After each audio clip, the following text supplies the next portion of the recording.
Sorry for the interruption. I had to get my sandwich. Oh. And where's my Macarena? Don't tell me Macarena has crashed. And where's my Macarena? Don't tell me Macarena has crashed. And where's my Macarena? Don't tell me Macarena has crashed. And where's my Macarena? Don't tell me Macarena has crashed. And where's my Macarena?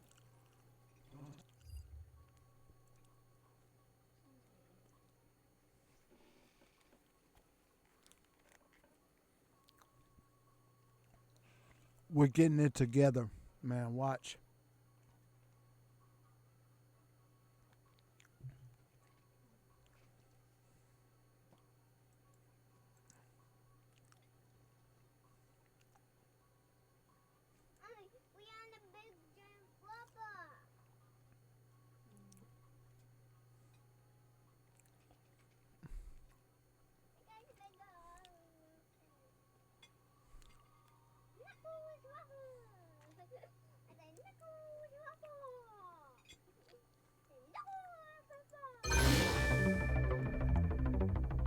Back.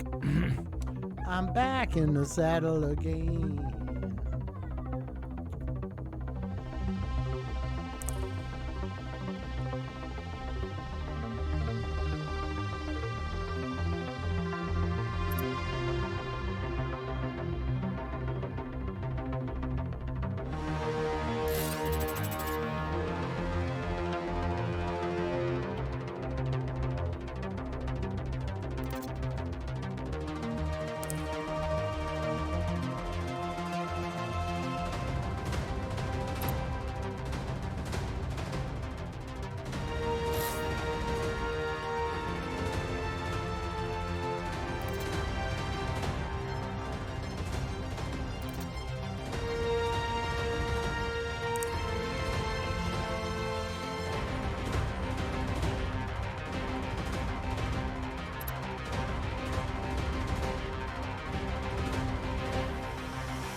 Ooh, impotence. Can't do nothing. What kind of donut boy would even try? Man, y'all, oh, I ain't got no money. Chill out with these offers. My goodness, 500 acorns? No, I ain't got no money. My mama in the grave. She in the grave. Kidding me? I ain't got it. I'm not even gonna look. I'm going into battle. I'm through. I'm through dealing.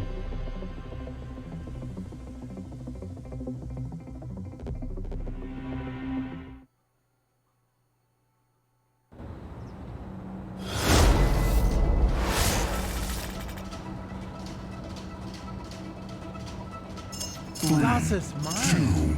2, 1, go. Man, where have you been? I haven't seen you in a while. Would you like to have a donut with me?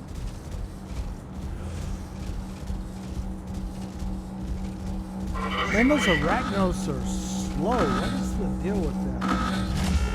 Beacon captured. We have taken the lead. How did Captain Pugwash get all the way to hell? Fire.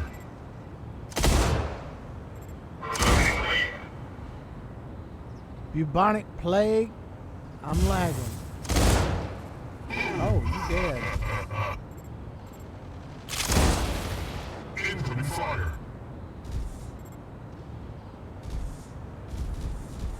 Incoming fire.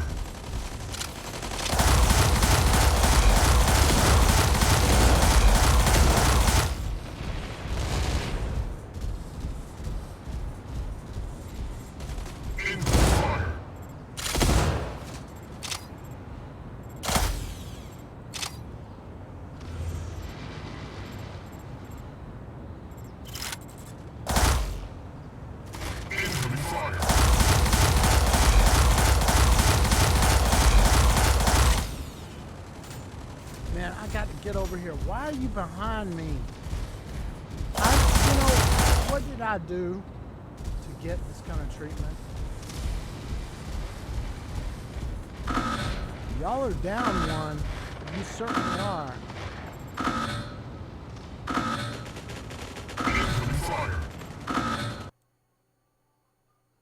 What the hell? I just lost audio. I'm totally lagged out. What the hell is going on?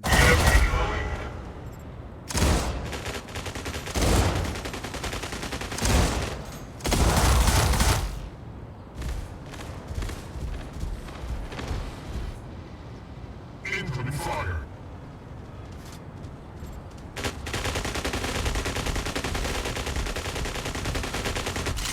Davis, oh, I killed you twice. Bubonic plague.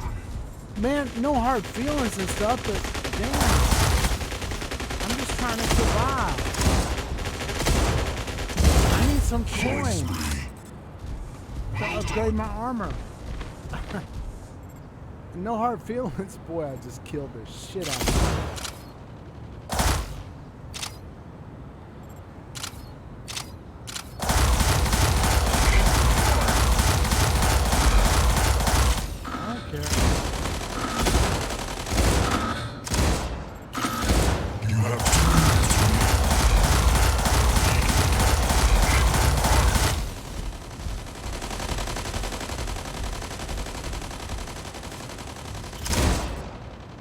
Oh, I'm lagging. Oh my goodness. You've witnessed it here first, folks. Live.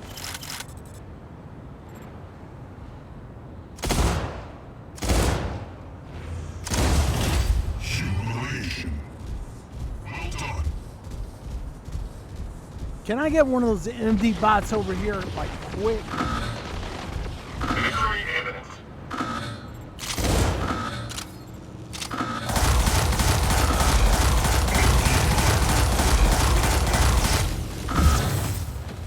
Peg leg, no judge. Man. Why you messing with me? Why you want to do me like that? Oh, in Lag City. My God. I'm trying to help my folks in here. What you doing? There is 1 minute left. You have won the match. We win. And kudo ordo MVP, so don't give me no lip. Man, I just overtook. It was Conquistador level.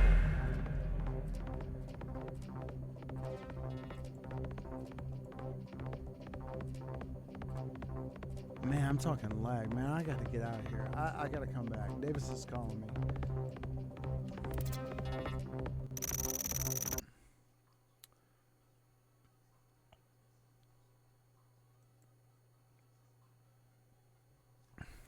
Oh, I think I crashed Macarena. Okay, Davis, are you alive, dumbass?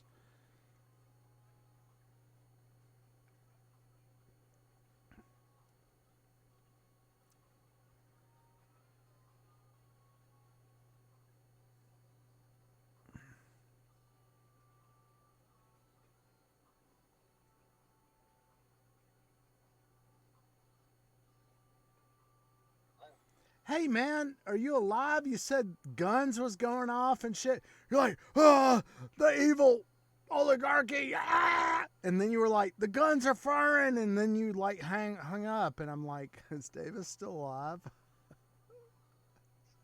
Are you okay?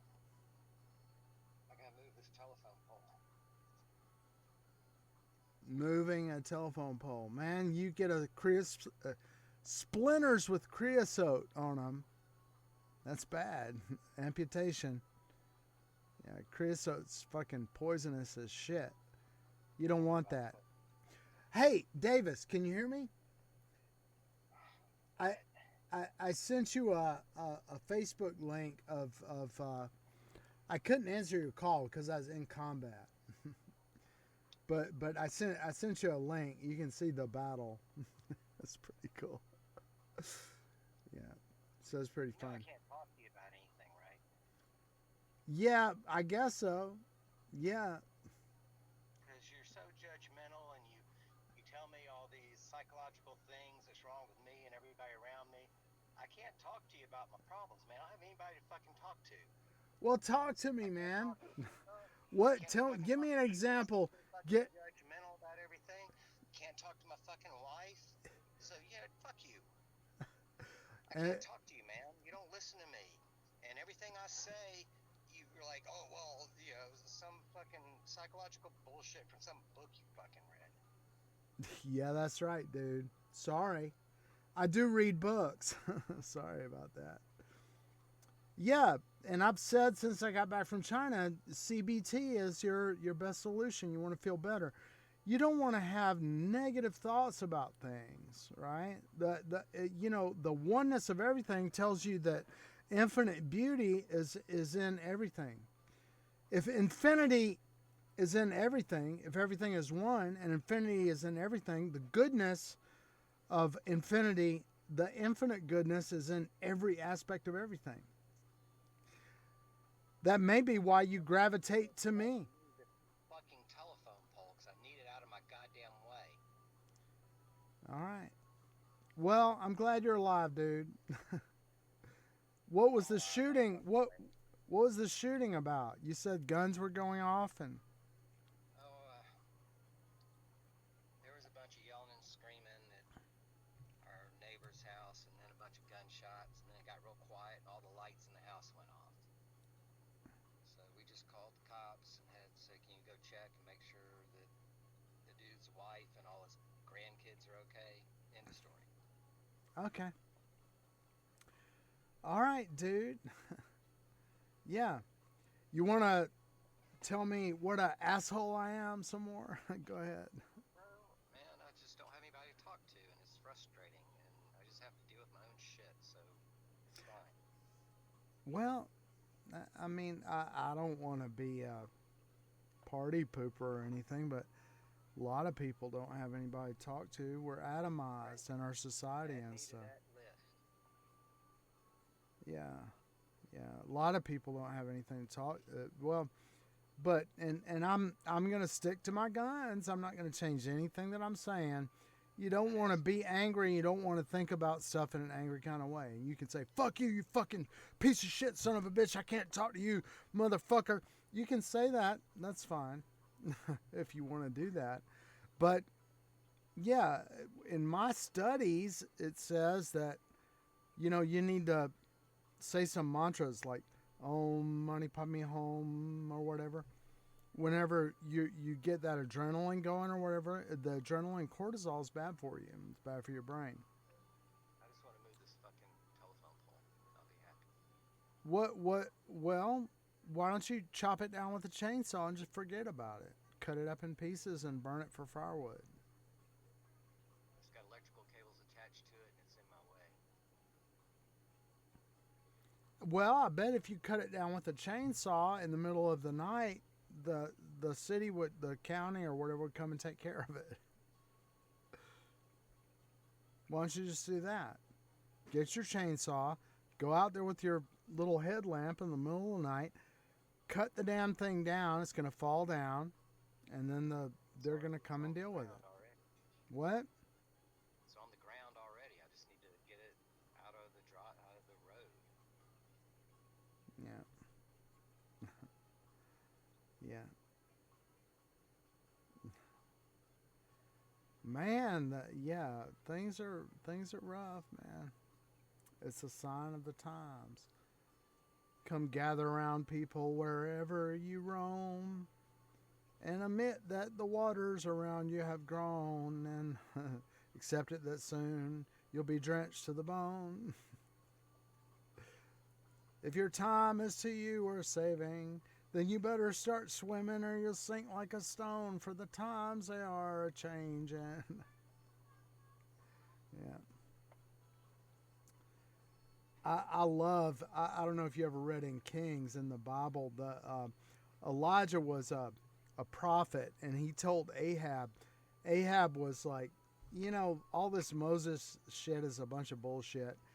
And some guy came up to him and said, let's rebuild Jericho. I don't know if you know what Jericho is, there was supposed to be a ban on that. You're not supposed to rebuild that. And Elijah said, if you rebuild this, there's going to be a drought, and then there'll be a famine. And Ahab was all pissed off and stuff. And he said, I worship, there's no idol, there's no false god that I do not give homage to, that I do not worship. And you want to tell me that Joshua is greater than Moses, that what Moses has ordained will be fulfilled was not fulfilled. But what Joshua said was going to be fulfilled is going to be, you're full of shit. And so it happened after they tried, the guy's family, the whole family, all his children died. And the king said, go kill that son of a bitch, right? So they started chasing the guy, and he ran out into the mountains because the king sent soldiers after him to kill him. And the passage that I love is where Elijah's taking it on the lamb, and the king's troops have sent people to kill him because he's pissed off at him for running his mouth all the time. What? 99% chance that there's no power going through this line. So if I just cut it with an axe, I'll probably be all right, right? Yeah, whatever you want to do. But Elijah gets up there, and it's like, come forth, Elijah. Why are you here? He thinks it's the voice of God, right? Maybe it was, but he's like, go forth on the mountain to see the Lord, right? And he goes up, and there's this massive wind starts blowing. It's like, holy shit. And the wind is like splitting the mountains and shattering the rocks, but God is not in the wind. And after the wind comes an earthquake. The whole earth is shaking, and Elijah's like quivering and stuff. But God is not in the earthquake. And after the earthquake comes a fire. And there's a huge fire. But God's not there. And he hears a small murmuring sound. Elijah. And he goes to the mountain, to the side of the cave, and he comes out. And the small voice says, Elijah, why are you here? That's God, right? God, the small murmuring sound. Elijah, why are you here? God was not in the wind, the shattering rocks in the mountains. Within us all. God is And God was not in the earthquake, and God was not in the fire. God was in the small murmuring sound. over there. God is right here, right inside you, and anything that says different is false. That's right. Yeah. That's right. God was a small murmuring sound from within. And he said, Elijah, why are you here?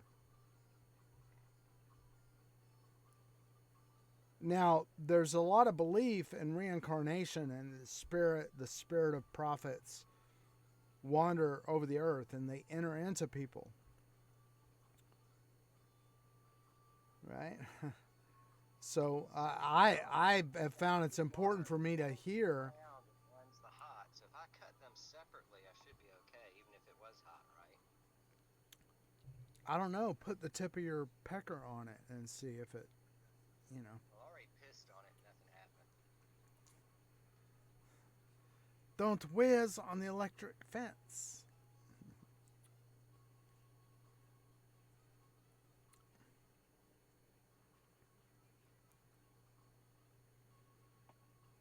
Oh, man. It's a trip. Plarium's doing really good. A lot of people play it. And on Mech Arena, they have a 300 individual limit on the chat rooms. And then there's overflow, right? So I go into the first chat room, and it's like at 300. And it's like giving me an option to change the chat room. 300 people in multiple chat rooms, and it's like that. My time on TikTok, so I can't be on my phone anymore. There's a Mech Arena TikTok, and there's a hot girl named Freya. She's the community manager. She has a TikTok channel for Mech Arena.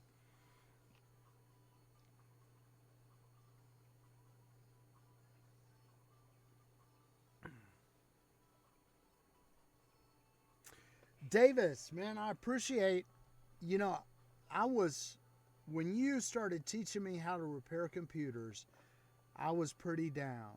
I was like, I don't know if I'm ever going to make it. I tried to be a baker, and the sugar, I couldn't handle it. And I was trying to work in restaurants, and all these fags wanted to have sex with me, and I couldn't do that. And I was hanging out with the weekends crowd and stuff. But you taught me, yeah. You know I didn't know shit about repairing computers, right? Well, I mean, yeah, you eventually told me that, but, you know, that's not entirely true. Yeah, it's totally true. It's not entirely true. You know, like, Going by intuition, and that means next to nothing. well, you know, yeah, I know you told me that, but you got to realize you were in and you're going to get pissed off, I say it, you're in a toxic relationship, a number of toxic relationships where people were cutting you down all the time. Because Charles Hollingsworth liked me for some fucking goddamn reason. That's the only reason I got this fucking job. Jane Leonard didn't like me for shit. She liked that other asshole with the BMW that they shared the investment strategies together or what the fuck ever. Dude, you're a humanitarian. Jane Leonard and her crowd, they want to fire everybody. They want to eliminate jobs. They want to say we don't need technical expertise. Piece of shit that sat at her desk and didn't do anything. Yeah, and who was made the provost? The guy that kissed her, licked her sphincter and anus the most. Julian Allen was made the provost, and you know, guy, you still think about that? I don't give that a second thought. I'm just saying that I didn't know shit, and it was just dumb luck that got me those fucking jobs. Just because people like me, that was it. I'm a likable guy. Great. Put that on my tombstone. Man, you're not as likable as you were. I don't want to be likable anymore. I don't fuck everybody. This whole goddamn planet, the whole world go to hell in a handbasket as far as I'm concerned. Nobody gives a That's shit. so, man, think of all the little babies just born into this world. They were never asked to be born. And all the fucking Davis Ison penises that can't ever get their fucking satisfaction or run around the whole fucking planet producing all these babies. Cause they're, oh man, I gotta get my nut. I gotta fuck that pussy. Oh, I need it so bad. And people are being born because of that, man. You think that's what it was about? You don't think it was because my wife and her mother were putting pressure on me to have kids? I don't want all those fucking kids. Jesus Christ. I didn't say you wanted to have kids. The thing that you always told me is that you couldn't handle it. That if you didn't have a girlfriend to put your dick in something, you were going to cut yourself to ribbons. That's all I know. Maybe that would have been better.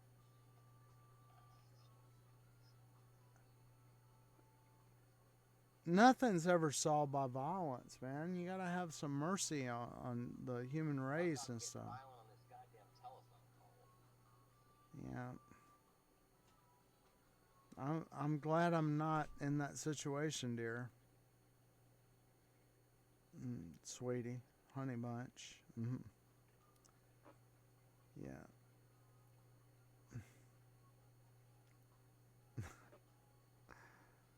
Try to feel better, man. Want anything. I gave all my fucking shit away, and I don't want fucking anything from anybody. All right, dude. Hope you feel better. Alright, I'll talk to you later. All right, take care, man. Feel good.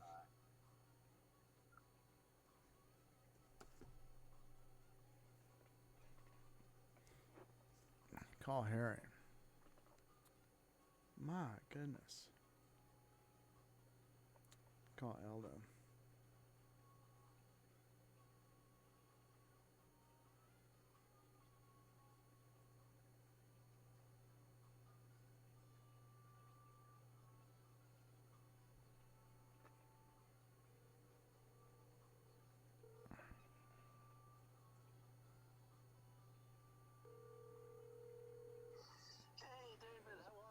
Hey, good.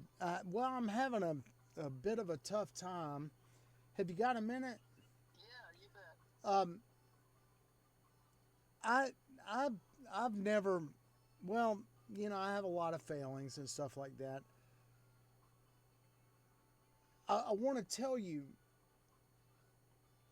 I, I, I didn't get as far as I could in school because of things that happened to me, and if I never got a chance to say what I want in life,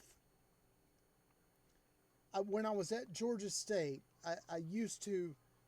Well, I went to the mathematics assistance complex, and I worked in the remedial math complex and the mathematics assistant complex for 7 years. I was on the co-op program because I was in poverty, but it turned out that I had a lot of mathematics aptitude. And if I never got a chance to tell you anything else, I want to tell you that that's what I want. If I could get into some kind of place, I don't want money. I don't want just to help people with their math when they're getting. I mean, the place where I used to work, and I worked there for 7 years, is the place where people would go when they were going to get kicked out of school. And we would just sit there and do math problems all day and help people. When the dean would put you on a list and say if you got an F so many times in your math, you were going to be expelled from college, and your financial aid would be revoked. And I know that I probably talked to you about a lot of things that I'm working on and a lot of things that I'm doing. Yeah. And but it really, in my heart, I was poor and I didn't make it as far as I could, but I made it that far. And then the university hired me and I got all these other jobs and I did all these things. And I really, if there was anything anybody could do for me, I don't want money. I want to just help people in my life. Yeah. And I get a lot of criticism. A lot of Chinese people are like in China, they got so attacked in these wars and so many people were killed. The Japanese invaded them and stuff. And when I lived there for so many years, Chinese people were like, "You've got to rush, you've got to run. We've got to get to the top because we're going to be destroyed." Because yeah. It was true for them. So many of them were killed in the Opium Wars and the Taiping Rebellion and the Japanese invasion and stuff. And that they're just, and I have to, after I left China, I just had to say to myself, well, I want to learn how to grow plants and do things that my mom wanted me to do. She wanted her children to know how to do that. But really, in the bottom of my heart, I liked a chance to be there in that math department helping people not get kicked out of school. And Yeah, I could never. I was no good at math. It was hopeless. And I wanted to get into psychology. And then when they told me that, well, you have to do a lot of math and know how to do math to get into psychology or anything like that, it's like I gave up on that point because I thought, well, that and my drinking, there's no way to, everything seemed like math was a part of everything, which it is, and you really, you can't just go for one part of a skill and leave the other part go. So, yeah, a lot of people have trouble with that. And I felt like it was a system. It is a system in Georgia, especially because you got so many Hispanic and so many black people that they don't want. smart people. They're you know, the thing. I mean, it's fundamental financing and interest and stuff. You don't want a state full of people that understands financing. That's going to affect profits. You know, people are not going to borrow money and sign contracts that makes them pay double for everything that they cannot afford. You know, because they know math, and I thought to myself, I had so many F's in math and I'd never be able to go to college. And my Jewish brother-in-law from Poland, I cried and shouted, and you know, and he was confused. He was like, he put it so simply. It's like, well,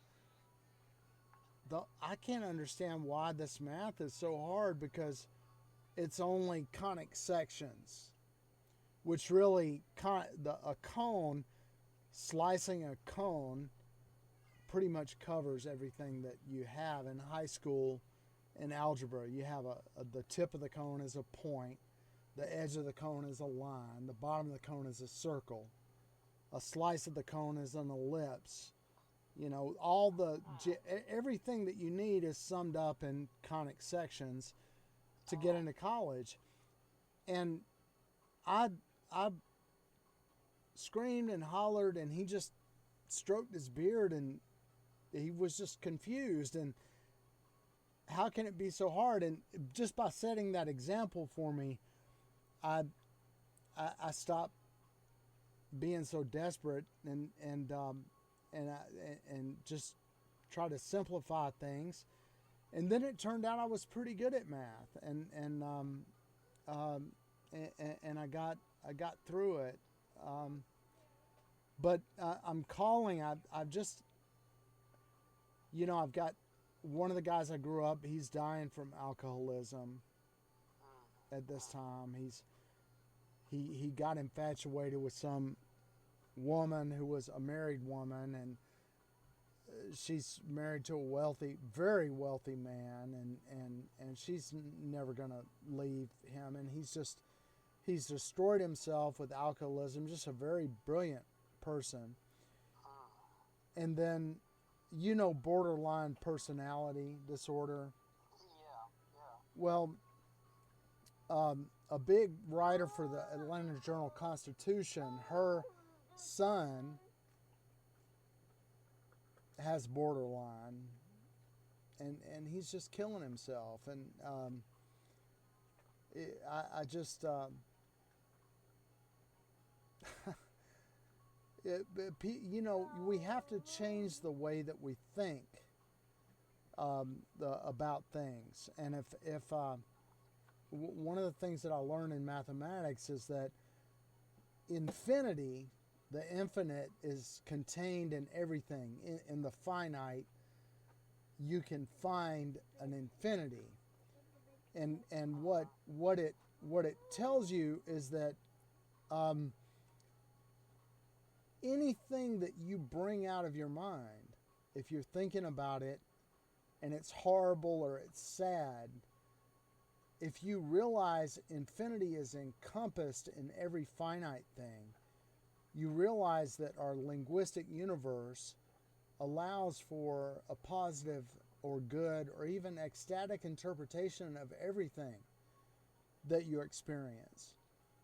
And that's a way that you can break the bond of despair and the bond of sorrow, because you know, say you didn't do the right thing in a certain situation, and something very sad happened, but you have to realize that in the chain of events, many other things happen that could have been good. Right? Say you stopped somebody from being on time somewhere, and then they lost their job or something like that.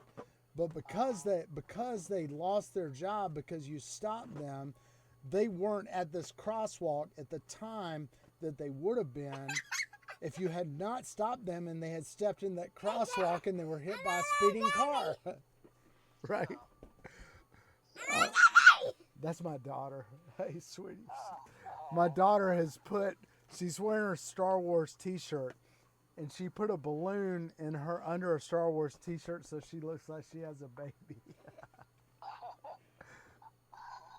I was thinking about that last night. I was listening to this song, If You Could Read My Mind, Love, and I'd never really paid attention to it or listened to the words before. And the song was really beautiful, and I like the symbolisms and the references, like being a ghost out of a wishing well and all that. But then I realized the song was about this beautiful relationship, and it ended, and that that so that it ended because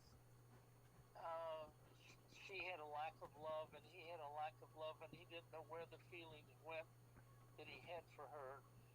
It reminded me so much of my first marriage, and it was like I had a lot of grief from the loss of my first marriage, and and what it was that it was just terrible and sad that a beautiful relationship ended. I went to a place in Buckhead called Ore and Earth. It was a little jewelry shop, and a jeweler was there that made one of our wedding rings. And I went in that shop so much after we broke up. And when I told the jeweler that my wife and I split up, he was crushed. I thought he was just going to burst into tears, but it's like his head dropped and he looked stunned, and it was like we were so beautiful together that it was like almost too much for him to hear about. Yeah. And I keep thinking back to that, and what happened was that it took all of that grief and everything to, and not till now have I really started understanding, was that I wasn't ready to, I didn't know what it took to stay with somebody and be with somebody and go through different kinds of love, and to be and to need somebody so much, and then have somebody help me that I needed. And I realized that when you get down to it,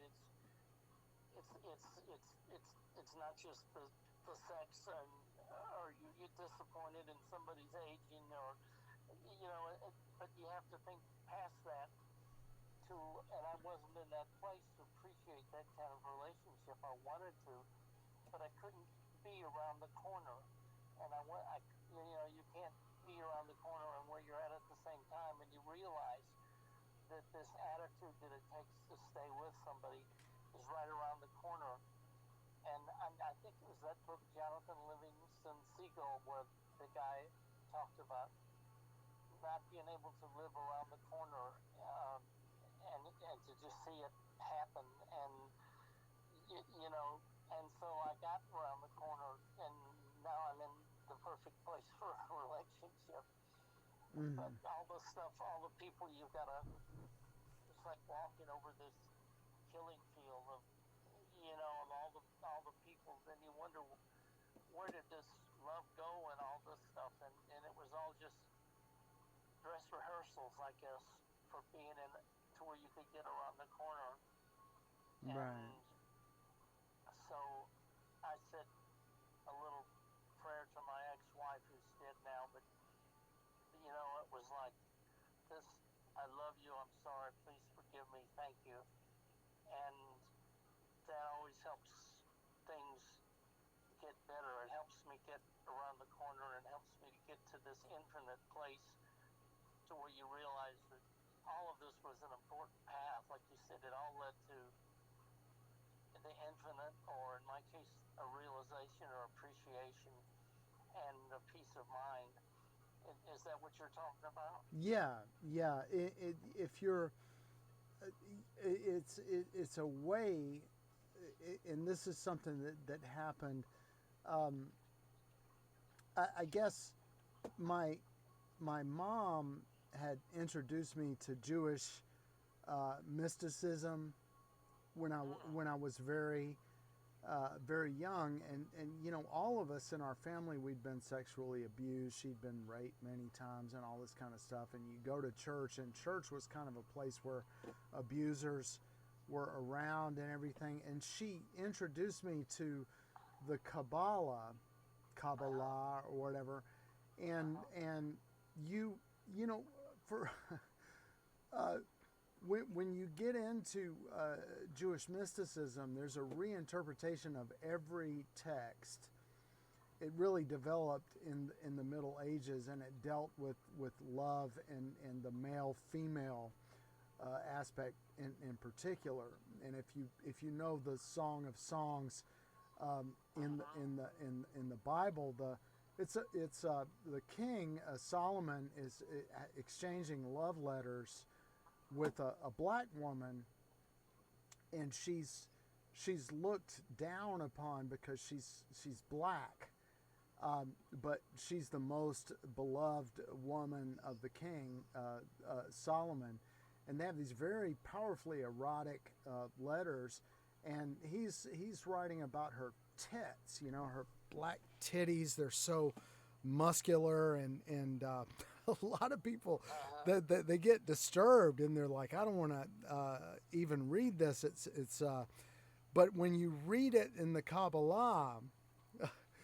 every single line of text they reinterpret it, you know, and it's they go well, this tit, this black woman's breast, is actually Moses, and the other tit, the other black muscular titty or whatever is Aaron, right? And the milk that flows is the law of God, the revealed law of God that shows us the difference between right and wrong. And the response among Jews is, you know, there are many Jews, the Maimonideans, for example, or like that Kabbalah stuff is all bullshit. It was invented in the Middle Ages. It's all plagiarism, or, you know, it's phony pseudepigrapha and stuff like that. But I think that they miss the thing, which is that, and this is something that came to me in mathematics. George Cantor discovered that in our mathematical world there are infinite infinities, and he showed in all these situations that there are infinities of different kinds and different sizes which are contained in finite spaces. And what Jewish mysticism showed, the value, I think, my personal experience is my connection to that mathematical idea, that, yeah, you have in the Song of Songs these love letters, and it's like, you know, that he's writing that your black titties, they're so awesome and amazing, and but it is considered to be a sacred scripture. And the Kabbalists come along and they go, well, what these represent, the hidden secret meaning is that this one tit is Moses and the other tit is Aaron. And then other Jews come back and they're like, that's bullshit, you know. It's you know, and the mystics are like sitting back, relaxed, they're smiling, they're like, it is bullshit, and it also is not bullshit. What you've missed is that the infinite, the divine presence, the infinite, which is God, is in everything. And therefore Moses is in a beautiful black titty. Anything beautiful has Moses in it, right? Yeah. and the symbolism is there, and if you miss that it's symbolic, then it doesn't make any sense. Yeah, people. I had a Korean guy who was a evangelist. I was working at a mathematics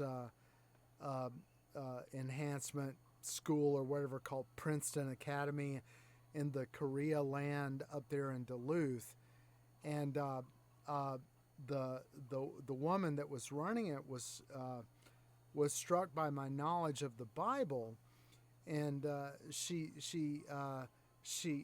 introduced me to her husband, and he talked to me for a while, and he said he'd never met anyone that knew so much about, and he wanted me to give him courses, and I started out with the Song of Songs. I was like, and he said, this is very difficult for me. I feel very uncomfortable. They're very conservative about sexuality. And he was like, I can't even, I don't want even to read this book. Let's talk about something else. Yeah. And I felt I felt sorry for him, because he for me, what we have in terms of teaching in Christianity, the real value lies in the Pharisaic and Sadducean doctrines that were in the first century. That was the core. The value of it: do unto others as you would have them do unto you, and that which God has joined together, let no man break asunder. These teachings, Hillel taught the Golden Rule and died in about 10 A.D. The guy that said you can't get a divorce is a Sadducee, right? This is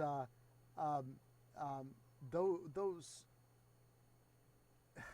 You have that important teaching there. That's a philosophical foundation, but what you get primarily is this Roman doctrine. You have to eat the flesh of the God, drink the blood of the God, and perform these specific rituals. That's something that the Roman Church made predominant, and what you find is that Korean Protestants and the conservatives and everything, they really latch on to these ritual things, and they miss the human aspect of it. And even down to this day, we have this.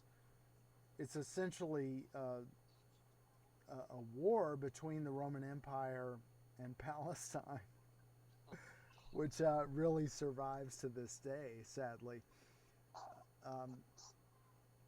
So they, in other words, you get into the ritual itself of just being a ritual without understanding the symbolism of it, and why it, just the, I guess it's like one of those little prayer wheels that they turn around, and every time it spins around, it's supposed to give you a certain amount of time out of purgatory or something, and it's like they take the symbolism of that literally, and if they keep spinning the wheel, Right. they'll get there. But Right. it's not really Right. that. And I was an eyewitness to this. I don't know if you remember the flagellants from the Middle Ages. In the Middle Ages, the flagellants, they enacted on, they drove nails through their hands and feet, and they whipped themselves because they wanted to heal the world by imitation of Christ in this human sacrifice activity. And this is in Tibetan Buddhism. You get this if you're in Tibet, the practitioners, there'll be like one temple, and a person will make a donate. Maybe they can get just a little bit of butter and some of their hair, and they'll donate it at the one temple, and then they'll make a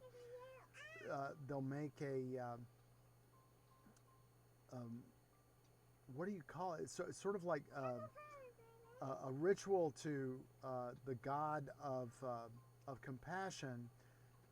They'll travel from the first temple to the second temple, throwing themselves headfirst into the pavement, right? So they stand up and they take a step and they throw themselves face down into the pavement to atone for the sin that resulted in them being born into poverty.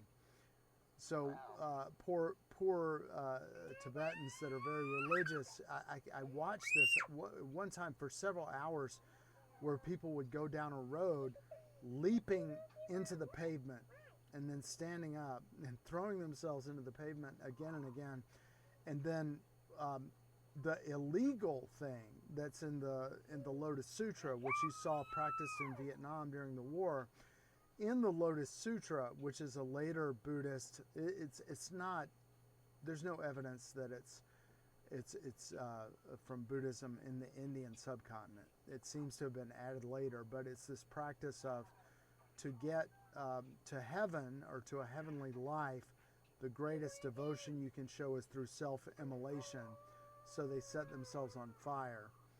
And the Chinese government has made this practice illegal. So if you are caught encouraging setting yourself on fire, or if you survive self-immolation, you're put in prison.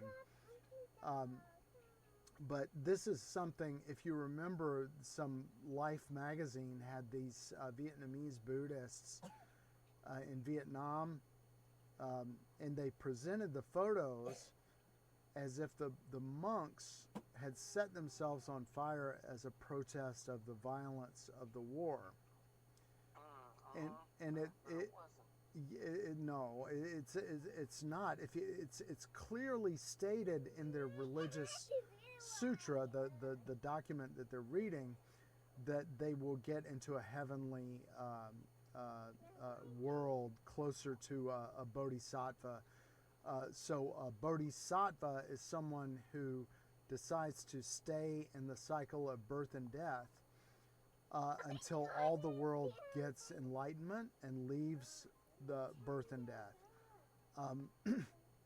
So these heavenly worlds are occupied by these bodhisattvas, and the monks will set themselves on fire because they're taught that they can go and live in a paradise, helping other people to get to a paradise world in the interim before eternal death. So if you go back, and all this stuff is online, the Pali Canon, the early Buddhist manuscripts really are part of Hinduism. And Hindu thought, that everybody believes you have eternal life, but that after the battle for Hastinapur, for the Pandavas to get back to the throne of Hastinapur 5,000 years ago, that the universe is in decline. So reincarnation, no matter how many times you're reincarnated, everything's going to get worse until the universe ends. So, yeah, it sounds like they just, I don't know, like they've adopted this ritual or this system of belief, and maybe they adopted it, I don't know, because I think that they must believe it because of some problem that they're having, that only certain people who would fall into that, and other people wouldn't even think of doing that or going through that, that they're either taught that's the way it is, and they never challenge the way they're brought up. I know with me it was a big thing when I was brought up as a Catholic, and eventually I dropped it and my sister dropped it first, and when I saw her drop it, then then I looked up to her, and she was more revered because she was highly intelligent. And so when she dropped it, then it was like okay for me to drop it, you know. And Eldo, my wife dropped it. My wife dropped it when she came over here. I was I had been I grew up in a secular Polish Jewish environment, and I, based on my experiences and the fact that I was more spiritual, I guess, I wanted to convert to Judaism. But my brother-in-law, my sister's husband, was don't do it. You're going to be a neurotic, I was rejected for conversion a bunch of times. Well, 3 times. And also the Jews in my family were like, don't do this. We're neurotic. We've got all these complexes and stuff. And also a lot of Protestants around me were like, you're going to hell and all these kind of things. So I ended up in the Catholic Church as a result of Jesuit activity. Roy Bourgeois was a guy from Louisiana who he was in the Maryknoll Order, and he was in Vietnam, and he was injured in combat, and when he was in a hospital, he got out and he was in an orphanage. It was full of all the Vietnamese babies that had no parents anymore, and he had a change of heart, and he became Catholic.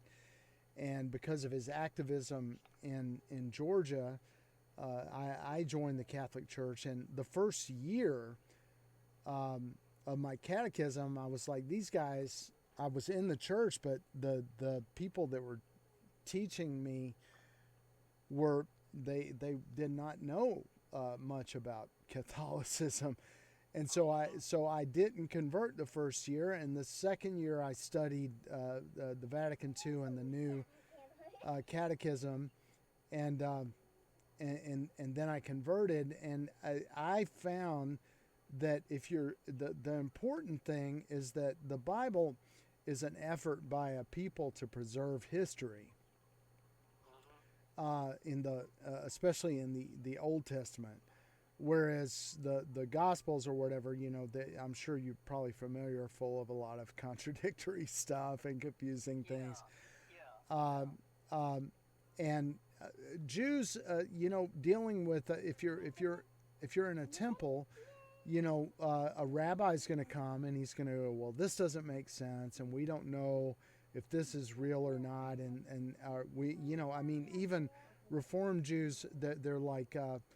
Yeah, we're not sure. Moses could have been several people, or it's not. A lot of things are so remote in our history that we can't be sure of them.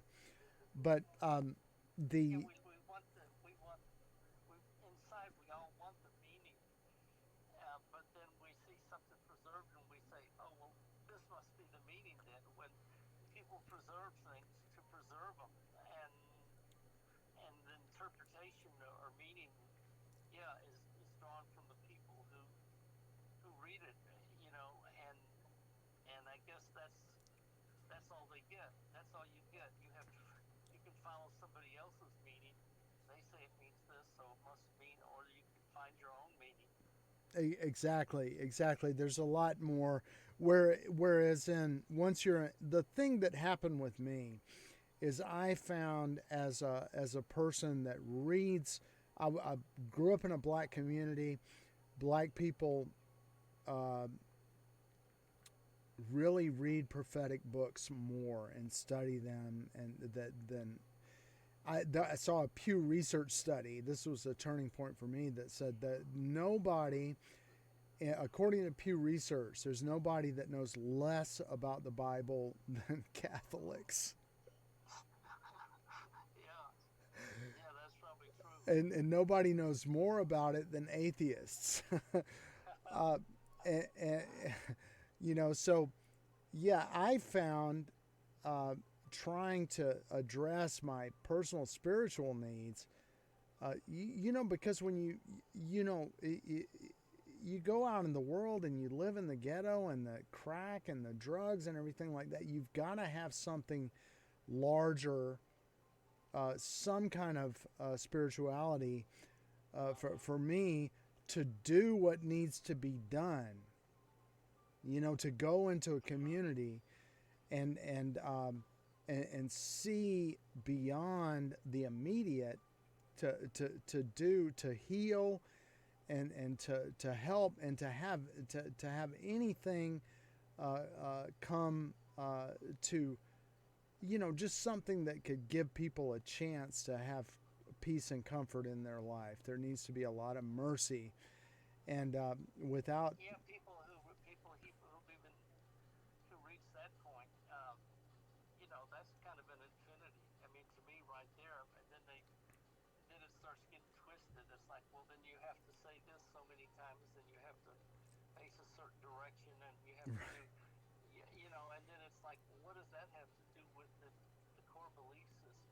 What's the goal that religion's after? And it just becomes, what, fetishism, is that the right word? and I found for me as a practicing Catholic, I went to Immaculate Conception and I attended daily mass, and I was like, you cannot go to mass one day a week and study the Bible. It's just too, it's a little bit, and also over time you realize that they cherry pick it to support the gospel narratives. Can I go on your bed? Yeah, we can go on the bed. Maybe she wants to brush her teeth and gargle. Okay. Come on, let's go gargle. I know, but we have to brush Yeah, first. we'll do it. We'll get you on the bed. Oh, We'll get you on the bed. But yeah, so what happened to me is when my wife came from the Philippines, she told me, she was like, well, a lot of my relatives and stuff, they're not they're not church. She didn't feel herself alone, and so yeah, it's okay.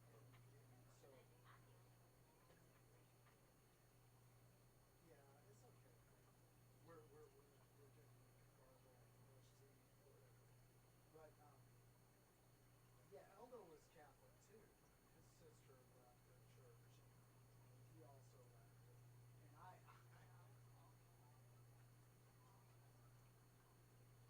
yeah, I know. My Patrick Burke over here at 44 Moreland Avenue. No, yeah, this is Eldo. That's my wife. Say hello. Hey, Elmo, thank you so much for your help. Appreciate it so much. Yeah, I'm so sorry. yeah. I'm just really getting tight right now. Yeah, it really gets to always says, but yeah, I'm trying to be here with her and everything, but the thing, and this is I've converted to Reform Judaism, and I'm at a temple, and some Reform Jews are just atheists. That's cool.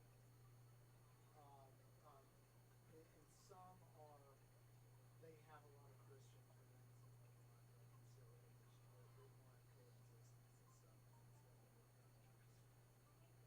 And so there's all different kinds of it. But me, I grew up around a Polish Jew whose family was wiped out in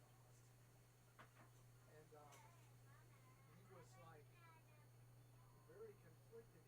He was like, he wanted to do Yiddish preservation because it was like, there's all this stuff of like Yiddish is the language of oppression, and we're just going to learn Hebrew. They brought Hebrew back, and he was like, we have all our culture is in Yiddish, and I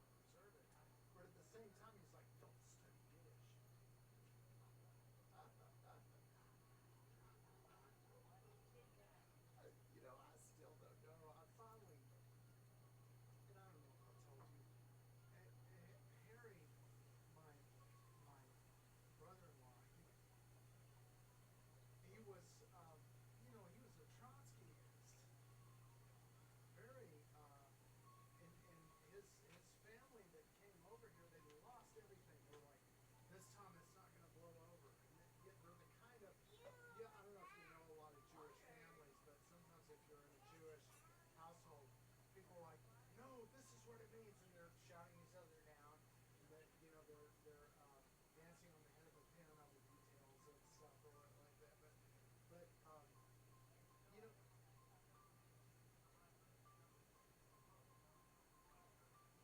arguing or whatever like that. No, I'm right. Stop. But yeah, there's I kind of grew up around that. My brother-in-law would get these calls, and this is like 1973. 1973. Just 30 years later, we would get a phone call from Yiddish, talking. I would just be like so amazed because It's too dark and scary. I would hear, I would think, oh, he's losing. I would hear German and I would hear English, and I would be thinking, he's speaking that because he forgot the original language. I didn't realize that Yiddish is actually full of English words that, they just Take don't off your have. slippers because you're going to sleep. But Look, yeah, right. you So can. You can do it.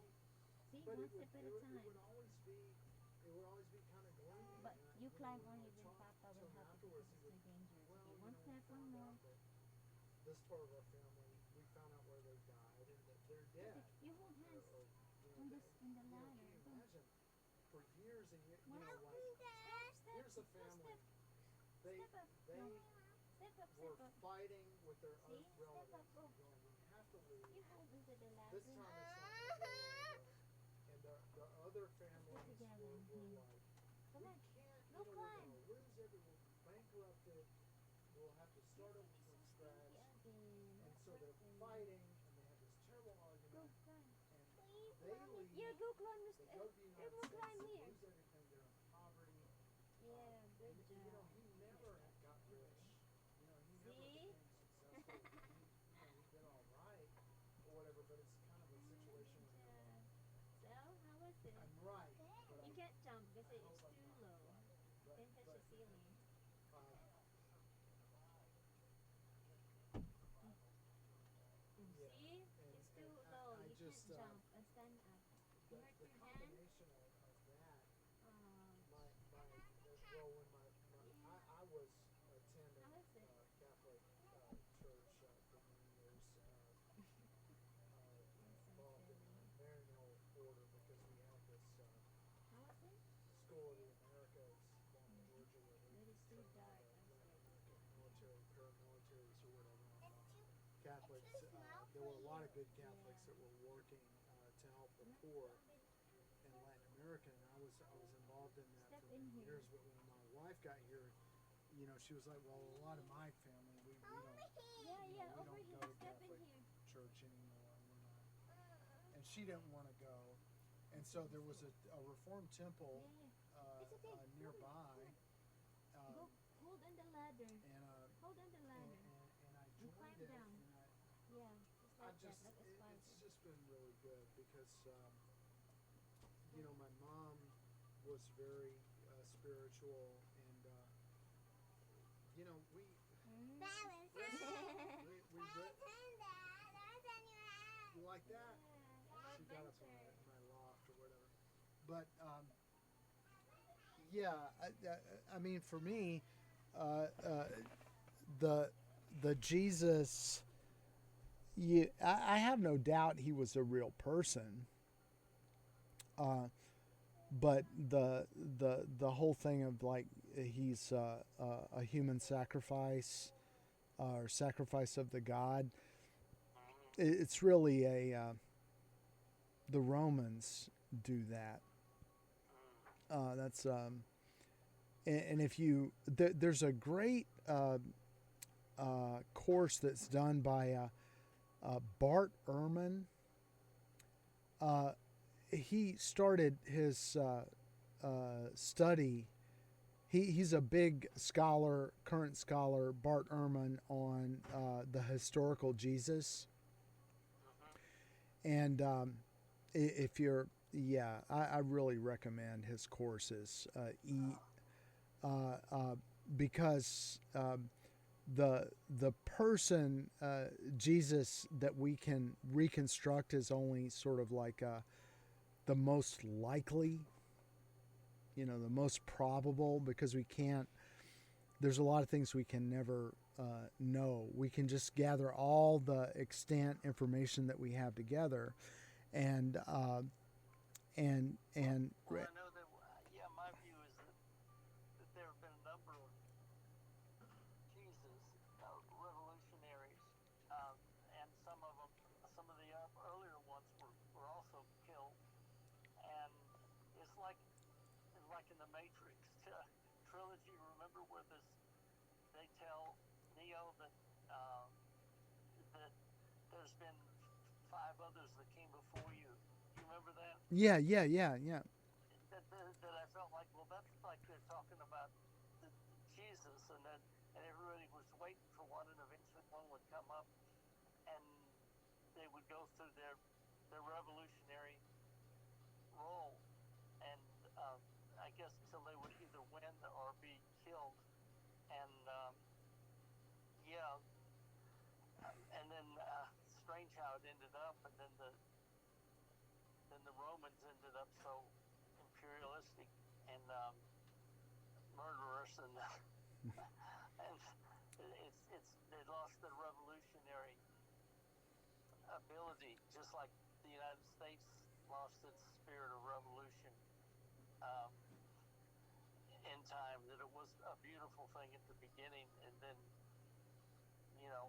the spirit was lost. And yeah, I've been around a lot of Trotskyists for a lot of years, and the last friend I had that was a Trotskyist, I just found out 2 days ago that she passed away, and she was like in the Matrix trilogy, Trinity.